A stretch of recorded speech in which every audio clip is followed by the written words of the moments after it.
So, Brady from Inner Strength Check, joined with none other than the mighty DEZ FAFARA of DEVILDRIVER. Now, Des, I don't usually do these sorts of things before I start an interview, but for you, I've got an apology and a confession.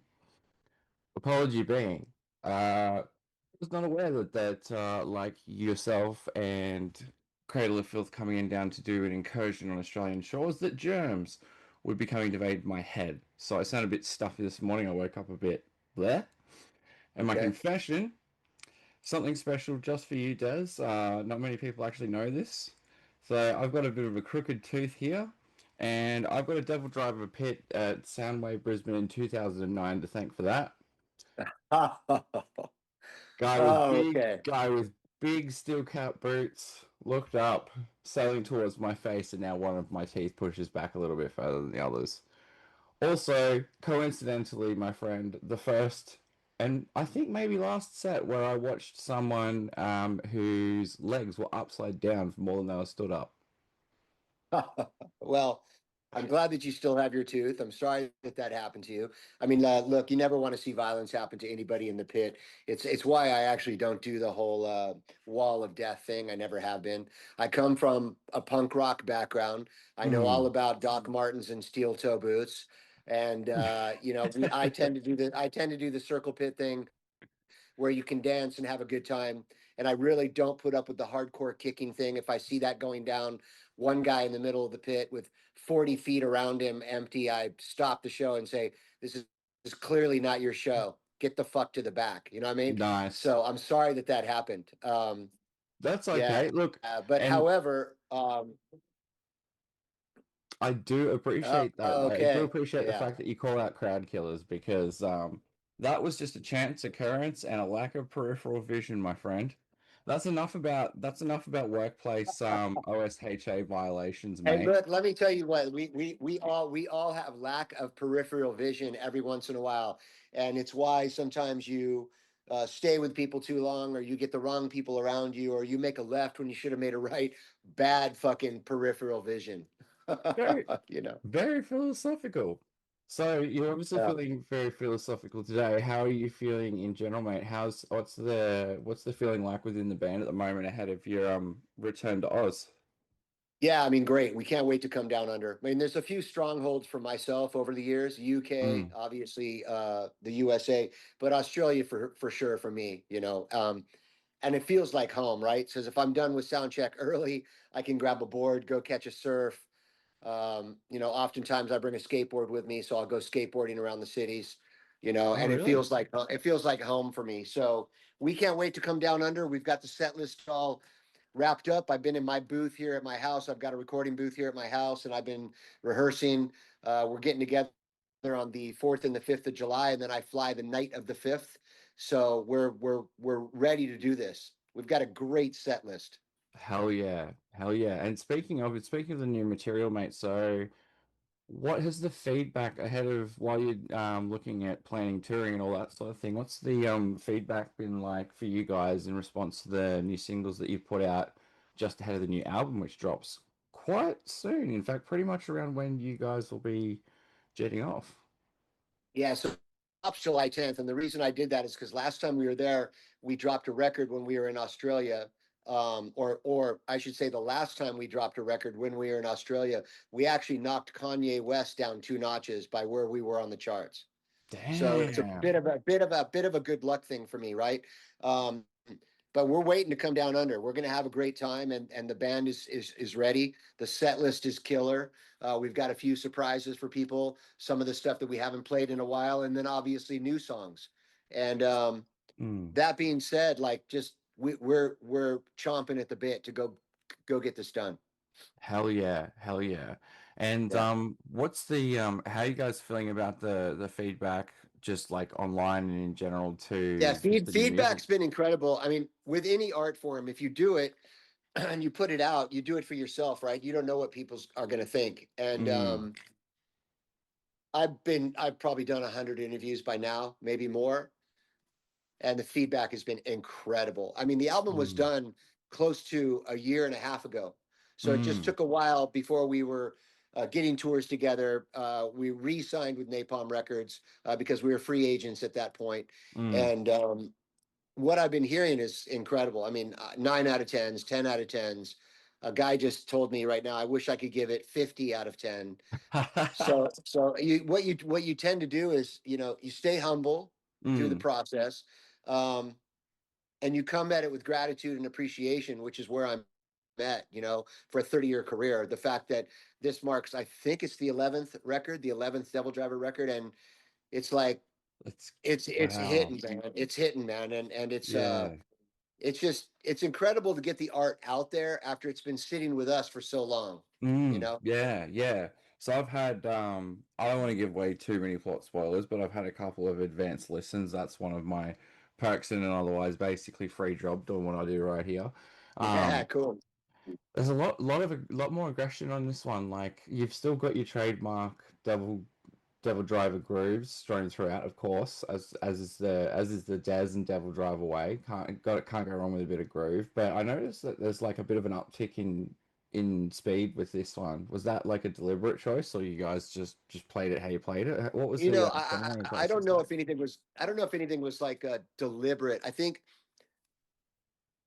with anything that you do at length, Hmm. job, music, relationship, there's always a time when you don't look back and you don't look forward, but you look at where you're at and you Hmm. say, are we at where we're supposed to be? And when we started writing for this record, I said, don't look back and don't look Hmm. too far forward. I said, what you guys need to do is pull up the logo.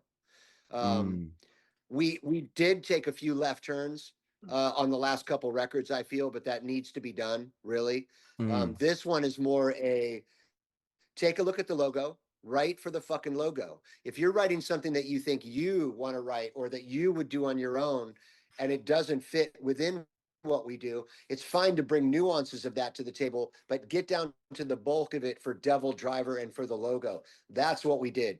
Having my original bass player John come back in, who wrote the first 5 records with me, that did all the beginning work with me, was a, Hmm. was a big deal as well. Having Yeah. Gabe, our new guitar player, come in and then co-produced with Davi, my drummer, that was a huge thing because when he was learning how to play guitar, he was learning to play guitar like by listening to Devil Driver. He was a fan of Devil Driver, right? So Hmm. he understood, everybody understood the mission, and that is like, don't get light, don't get soft, get get on it. Now is the time to push on the gas. I've got more aggression in me than I ever have, I feel. Art should be, by any means, all art, even painting should have some kind of visceral violence to it, should put you out in a way in order to Yeah. put you in, if that makes sense. Hmm. And I think this record does that. I mean, Hmm. it's aggressive to the core. I had a lot to say lyrically, and when these guys, let me give you an example. Most of the time, I don't start writing a record till I get the bulk of the material, and the bulk Hmm. could be 10 to 20 songs. As soon as I got the first three, I started writing immediately. Wow. So I knew exactly where it was going. I was like, let's go. And Hmm. lyrically, songs were coming out very quick for me. I was writing sometimes 2, 3 songs a day, to the point where I was sending voice notes to the music to my guys going, it's coming out so quickly. Am I just being lazy? Am I, and they were like, don't change a thing. Don't Yeah. change a lyric. Yeah. That's the best chorus I've ever heard from you. That's the best cadence I've ever heard. Unbelievable what these guys were driving me to write. And Hmm. musically, I think it's on par to be one of our sickest records, to be honest with you, because Hmm. everybody understood the mission instead of one guy taking on writing abilities, or, you know what I mean? This was a group Yeah. thing, a team effort, which I think was fantastic. Yeah, it really does have that. Isn't it funny? It must be funny for you, Des, for me to even say this, right? Like, but it does have that classic Devil Driver feel to it. However, like obviously modernized, it's not. We're not back in the same era as we were as like self-titled and Right, Fury, but right. it does carry that kind of I guess you could say focusedness to it. Was that part of and that's making a lot of sense now. Now that you're talking about like the band coming together, it sounds like a really kind of communal but focused effort. Oh, such a team effort. And Mm, you know, I think it's easy to say, hey, let's go back. Let's listen to the beginning records. Let's try to capture that vibe. No way. You can Mm, never do that with anything in life. I mean, even in a relationship, you can't say, let's go back to capture where we are now. You can't do it. So mm, it was, in essence, to find the direction was me pointing them to the logo. mm, Really, really. And you do have some of that old school vibe. You have some very new school vibe, but mm. it's all encompassing with these guys. And I think I also handle things very democratically. I mean, I think the notion is that any band I'm in, from Cold Chamber to this, it's kind of the DEZ show. Yeah. Absolutely false. Like, Mm, mm, okay, we wrote a huge bulk of material. What songs do you guys want to record? Okay. What songs do you think are going to make the record now that we've demoed them? Okay. Now you guys get the order of the record. You put the order of the record. What should be the first song, the last song? Okay, let's go. And I think when there's that thing, uh, a team effort and that kind of democratic thing, for lack of a better word, mm, um, you're going to get something special every single time. You really are, you know? mm, mm. And how are you feeling about playing the new material live? Oh, fantastic. I mean, we've only Mm. played Dig Your Own Grave live, but Dead in the Water is going to be so fun to play live. And we've I'll got a bet. couple I'll other, bet. we've got a couple other surprises too, you know? Oh, okay, right. So Yeah. we're talking a bit of a career spanner on this tour. We are. I mean, there's the obvious ones you got to play, like Clouds Over California, and but there's a few in there that we haven't played in a while because Miller is back, and Miller's like, Yeah, "Hey, I want to play this song," and I'm like, "Cool, let's go. As long as it grooves, I'm in." that's awesome, man. Is there anywhere in Australia that you can remember? You mentioned grabbing a board because I surf as well, not very well, but and don't even start me on skating. I've two left. I'm worse than my dancing now. I've got three left feet with the skate. But any particular beaches that you're looking at hitting up when you come back to Australia? I've surfed Perth, and I've Mm, surfed.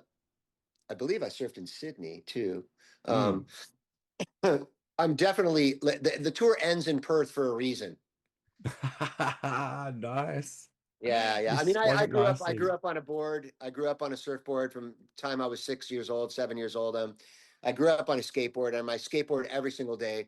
My thing, especially because I'm not 30 anymore, is I tell my wife when I can't skate, when I can't longboard down bomb a huge hill that most 20-year-olds would be scared of. When I can't bomb a massive wave, I'm going to get off stage. I'm not Mm, just going to leave those things behind. I'm going to leave stage as well. I don't want to overstay my welcome in anything that I do, be it skating, surfing, stage, So, mm. yeah, I'm looking forward to surfing in Perth. I gotta be shark weary there, but there's a lot of guys cruising back and forths on wave runners and stuff, kind of watching you. So all good. I mean, where I grew up surfing in San Onofre, California, it's a great white nursery. Mm, mm. So you kind of have to have you kind of have a little bit of balls to go out like a day or surf past dusk. And I had plenty of nights on that beach where it was nothing but trucks and their lights pointed outward, and me and 10 or 15 of my friends out there surfing at night. So I enjoy the water. I'm a water kid, man. I'm also a Taurus, so I'll sit in the fucking shower for an hour and a Same half, man. here. I just love Yep, water. yep. I'm Yeah. exactly the same. Birds of a feather, Yeah. or fish of a scale, or something. Well, in terms of scaling, I am looking forward to you scaling back somewhere that is the trek around Australia. Looking forward to your shows, man. Is there anything else in particular that you're kind of looking forward to before we wrap up, like just in coming back to Australia this time? um, I mean, I got a close friend there, AJ, who's the promoter, very close Mm. friend of mine. I just want to give him a hug. The show. I always Oh. tell him that the shows are the icing on the cake for me. I get to see friends. Ah. I get to see friends. I get to eat some good food, and and just in general have a great time. It's very reminiscent of California. Hell So yeah. so me, like my wife has already asked me what skateboard I'm going to take, and I've already started to pack, and so it's a good time. That's so good, man. That's so good. Well, I look forward to hearing from you. I look forward to hearing from your adventures in surfing and eating and dining, but also crushing skulls. And I'm hoping that this time well, actually, this would be my third time. The second time was fine, so I'm hoping for a bit of a reverse. We're starting a bit of a reverse hat trick this time around. I always Speaking make of, sure that how's your people get teeth? taken You care of. had some work on your teeth last week, didn't you? I did Yeah, actually. Yeah, because we had I to did. Well, I reschedule our was last singing one interview. day. Yeah. Yeah, no, I was singing one day and I just felt like a pain in my tooth. I went in and it was nothing, but I'm just the guy who's not going to leave that to go, you know? So I'll make arrangements to go get shit checked out. Health is the number one thing with me, right? Health, attitude, Mm, mental state. It's why I meditate and other things like that. So I just tend to, you're one of the interviews that we had to move to this week. I know. yeah. So apologies if I threw a wrench in it. No, no, no, not by all means. I mean, head cold is throwing a wrench in my head right now, but I'm looking very So forward if you to. want to beat that tonight, Hmm? yeah, if you want to beat that head cold tonight, get yourselves 2 heads of garlic, cut the tops off them, put some olive oil on them, roast it at 350 for about 15, 20 minutes, and then eat those tonight. You'll be done tomorrow. Oh, I usually take myself a spoonful of minced garlic or something like that, but now you just got me damn hungry. Yeah. It's been my pleasure to talk to you, Yeah. Des, my man, and looking very forward to not only seeing you guys on your upcoming tour with Cradle of Filth, so we'll probably be at the most likely, well, we're planning to be at the Melbourne show, and Cool. also loving the new album, man. So I'm kind of doubly excited for you. I'm excited for the show, and I'm excited to see how the rest of the public reacts to Strike Hills because it's gonna be a good one. I think Thank you're you gonna very relish much, it. man.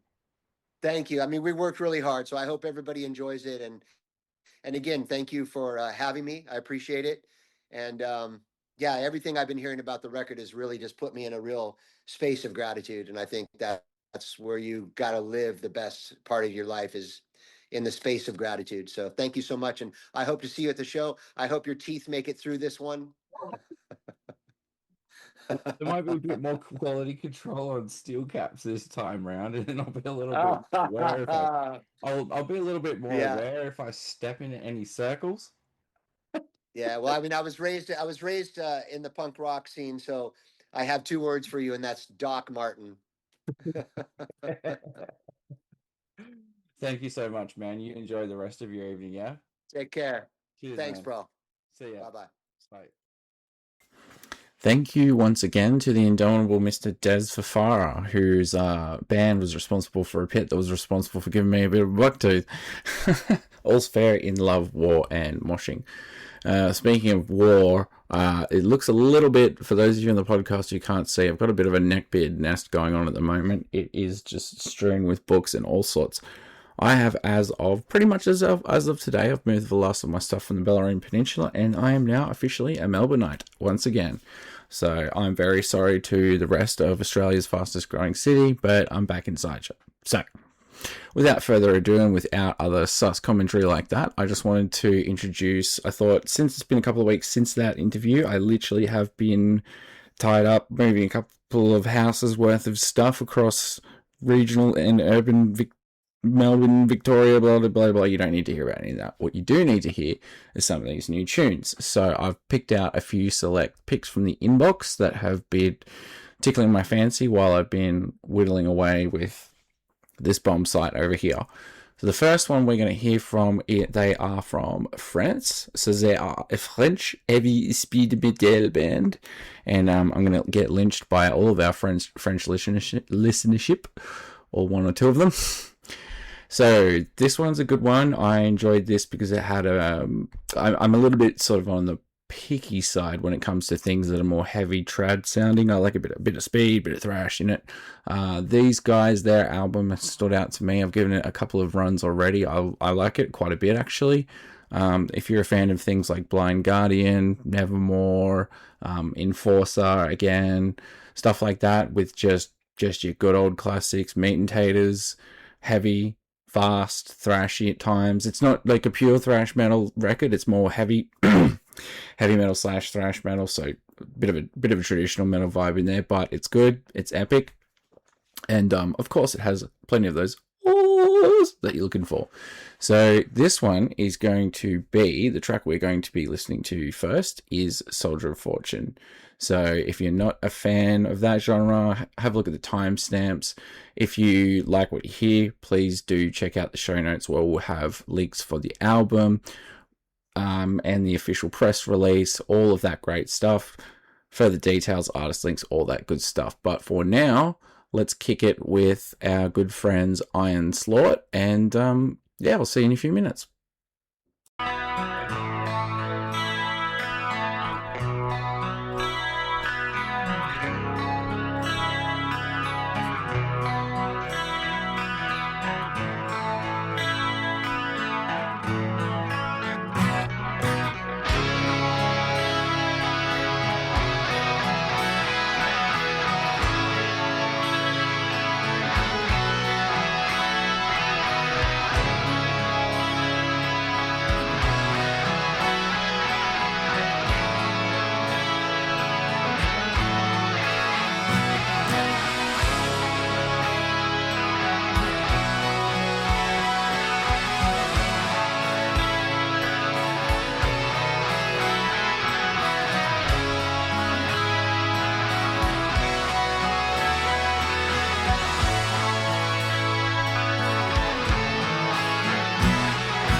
Hope you enjoyed that track, and hope you weren't wailing too loud for the neighbours there, and if you were, oh well. Second one, and with some baller artwork for a baller new single, none other than our own Tasmanian Devils themselves. That's right, it's like Croptic, the Croppers, mate. So they've got a new single and a video that's just come out for No Blade of Grass. That comes from their upcoming LP, which is going to be titled The Pulse of Annihilation. It's out, released in Australia via direct merch, and then in the rest of the world it's going to be releasing via Metal Blade Records. That album is going to be out on the 17th. The new clip for the new Psychroptic single has just dropped, so you can access both pre-order links for the new album as well as check out the new single, which I recommend. The music video is good too. The artwork is just sick. The last few Croppers albums have had some really decent oil painting-y style artworks. I know, I just think it's really cool. And it's Psychroptic, man. Don't know what else to tell you. Aussie tech death from down, somehow gets even further down south and colder than Melbourne. Yeah, I'd be playing technical death metal or something aggro as well. So enjoy some pissed Croptic from the Croppers. This is No Blade Grass.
Now this next one is interesting. So releasing on Friday the September 11th of 2026, Green Lung that is our famous perennial green stoner rock band, are going to go in a little bit of a different direction with this one. So there's a single from the upcoming album, and we've got the single, the stream, and all of those links, YouTube links, all that sort of good stuff, album info for everything. But they have a new album, Necropolitan, which is due out on the 11th of September 2026. So they're releasing a track off there called Necropolitan Line, which is, of course, is a homage to London's infamous Necropolis Railway. Necropolis Railway. There we go. Me words good. Shut up, Mike. Anyway, Motorhead meets Deep Purple. It's very cruisy. I thought it was something to put in here, not just because I know that DEZ is an outspoken advocate for cannabis, but also, especially when it comes to things like the impacts for ADHD, he's spoken out on that before. So, little homage for you there, DEZ. As well as that, it's just a nice rockin' track, and I think it's a groovy way to just sort of segue between having a song before and after. So enjoy Necropolitan Line. It's a Necropolitana of flavor. Dad joke's over. Song time now.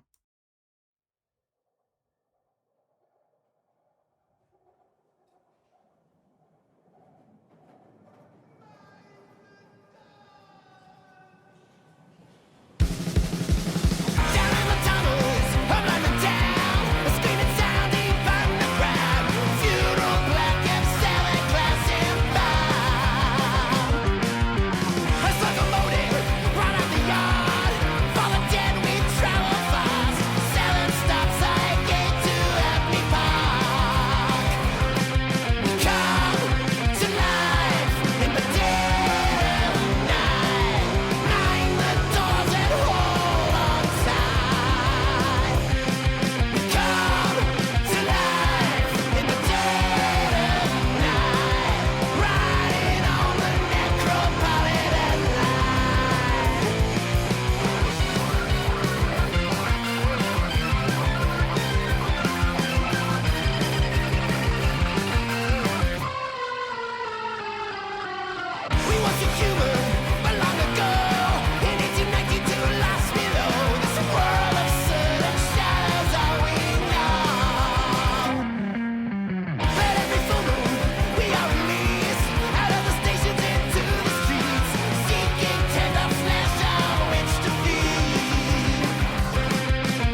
Next up, I'm going to feature something from a little over, it is South Australia, but it's kind of technically west and upwards a little bit, really, with geography and stuff.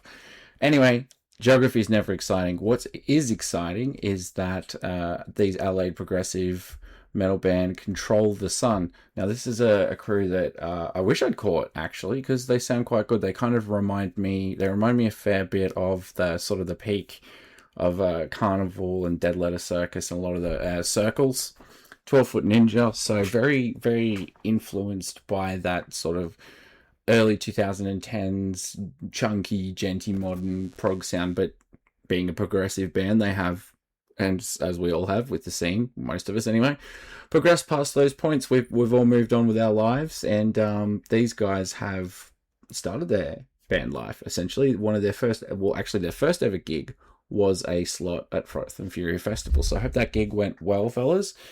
These guys, these locals, have released a single. It is called Pyre. They've just released the first single recently, earlier this year, called Say It's Over. So they are now working with industry heavyweight Forrester Saville to complete their upcoming release. But for now, you can check out the single Pyre. You can have a listen to the track here, and then we've got the streaming and the YouTube links and all that good stuff, album info. You know the drill, guys. Broken record, all that info is going to be up there on the show notes. So props to these fellas. I love to always support new bands starting out and making waves in the scene. And this is some good chunky groovy Aussie prog, and for that reason I think it's very stylistically in line with something our mate Des might also enjoy. So this one goes out to the Adelaide scene. I hope if Des listens to this one, enjoy these tracks, mate. This is another slice of Australiana for you. Boom.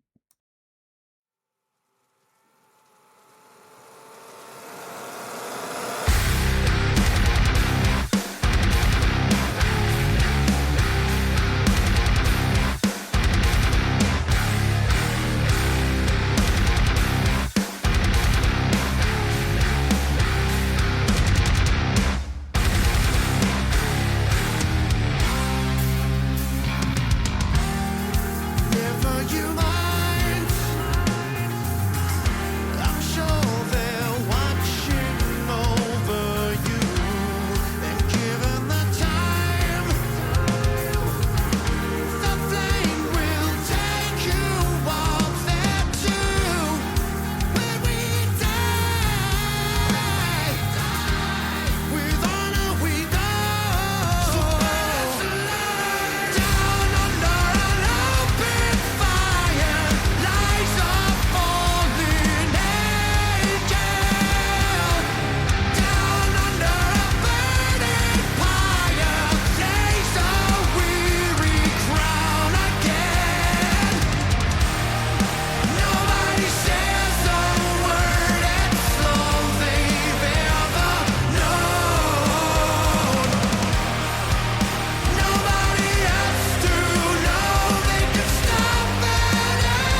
You know me, guys. You know me. You know me. Love my extreme metal. Love my thrash. I got to send this out on a fast note. So I think I feel like I did a little bit of the old proverbial tease with Iron Might before. So let's launch in and send out this interview with a bang. Give our mate Mr. Fafara some thrash. Some thrash and beans, something to give you guys a good old thrash, and all the way from Sweden. So this is from the upcoming EP Repulsion. Well, I shouldn't say upcoming. It would be upcoming if it was prior to the 26th. It dropped on the 26th. So past tense, Brady. Past tense. It's already out. Go listen to it. It's a great ripper of an EP. There's a bit of sweet, like old school Swedish punk, even like sort of a bit of an amoebic crust influence in there. Lots of old school death metal riffs, but it's firmly rooted in thrash. So if that kind of buzzsaw induced Swedish carnage mayhem ain't appropriate to send out our good friend Mr. DEZ FAFARA to, I don't know what is. So I'm going to let the music speak for the outro. And until next time, we do have an interview also coming up on the website. I'm just batch recording at the moment because, funnily enough, dealing with all this moving stuff has been a bit of a thorn in my side, to say the least, but got there in the end. So we have speaking of old school death metal, we have an old school death metal interview coming up for you tomorrow with 2 members of a seminal German death metal band. But for now, let's rip it up with Dead Sleep and some Swedish thrash. And as always, peace, love, and grindcore. Catch you guys, and I'll see you in the next episode. Cheers.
Sacrifice of war, the earth will have its speed. sons will bleed, mountains